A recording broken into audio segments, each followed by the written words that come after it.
The Zephyrian High Council had built their reputation on absolute containment. For 3 millennia, their prison moon of Keth 9 had held the galaxy's most dangerous criminals, rebels, and dissidents. The gravitational locks, quantum phase barriers, and psionic dampeners had never failed. Not once, until they captured Marcus Chen. Commander Vexthai clicked his mandibles in satisfaction as he watched the human being dragged into cell block Omega, the deepest, most secure section of Keth 9. The prisoner looked unremarkable. Average height, brown hair streaked with premature gray, wearing the tattered remains of a Terran Defense Corps uniform. His only distinguishing feature was his eyes, calm, calculating, and completely unafraid. "Scan complete," announced the automated system. Subject, human male, designation Marcus Chen. No cybernetic enhancements detected. No psionic abilities registered. Standard carbon-based life form. Vexthai's 4 eyes narrowed. The human had single-handedly disabled 3 Zephyrian dreadnoughts and rescued an entire colony ship of refugees. There had to be something special about him, some hidden weapon or genetic modification. "Place him in maximum isolation chamber 7, Vexthai ordered. Full restraint protocol.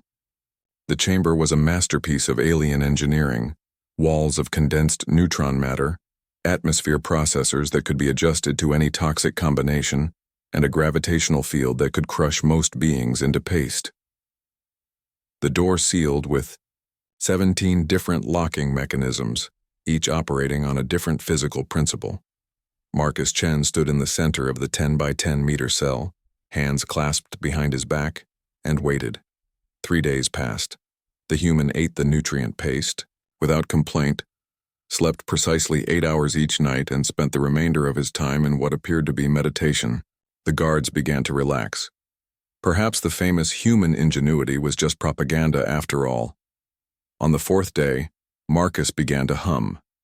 It was a simple melody, something called the Internationale, according to the translation matrix.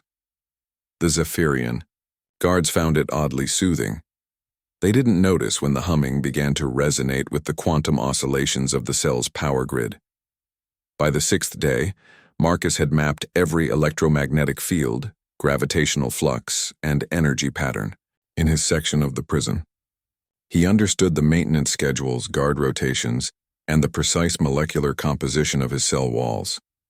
Not through any superhuman ability or advanced technology, but through careful observation, patience, and the one thing that made humans truly dangerous, their refusal to accept the impossible.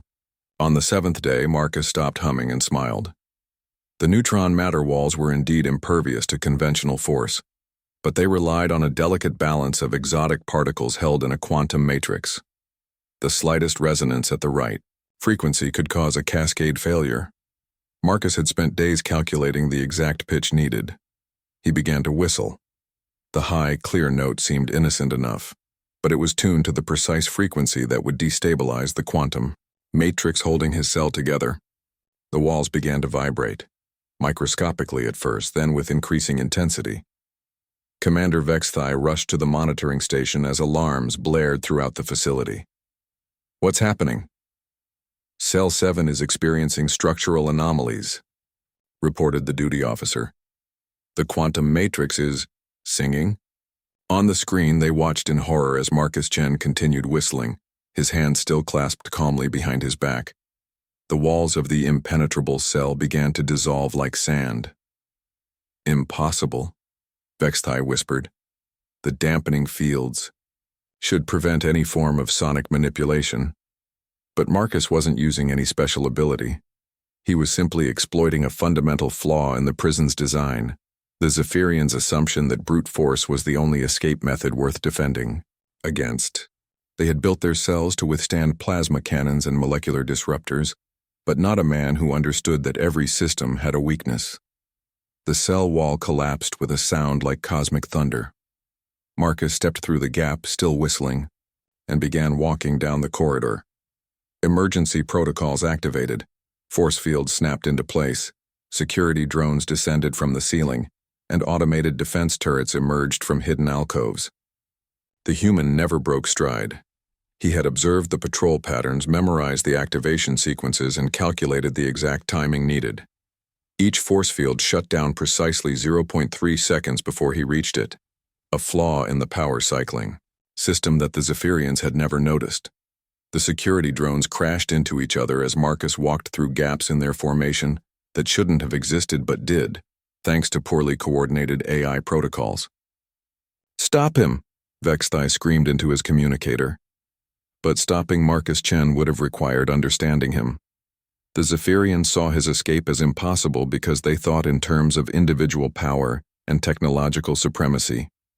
They failed to grasp the most dangerous thing about humans. They were engineers.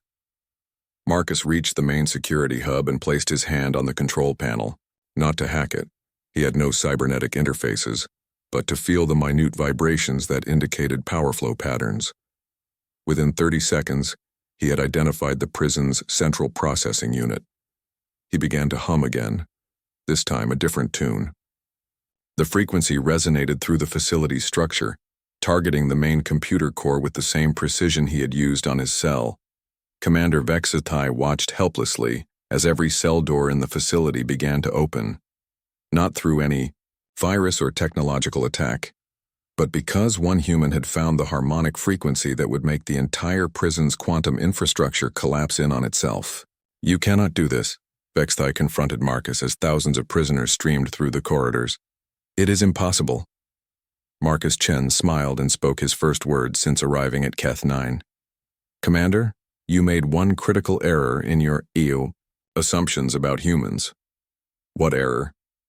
"You thought the cell could hold me because you built it to contain what I am," Marcus said, walking past the stunned alien toward the shuttle bay. "But you never considered what I could become." Behind him, Keth 9, the most secure prison in the galaxy, continued its cascade failure, not because a human had superhuman abilities, but because he had something far more dangerous: the absolute refusal to accept that any system was perfect, any prison was escape-proof, or any problem was truly unsolvable. As Marcus Chen boarded, a transport ship filled with freed prisoners, he looked back at the collapsing prison moon and began to whistle a new tune. Somewhere in the galaxy, another impossible challenge was waiting. And Marcus Chen had never met a challenge he couldn't engineer his way through. The Zephyrian High Council would eventually rebuild their prison, but they would never again make the mistake of underestimating humanity's greatest weapon: their inability to believe in the word impossible.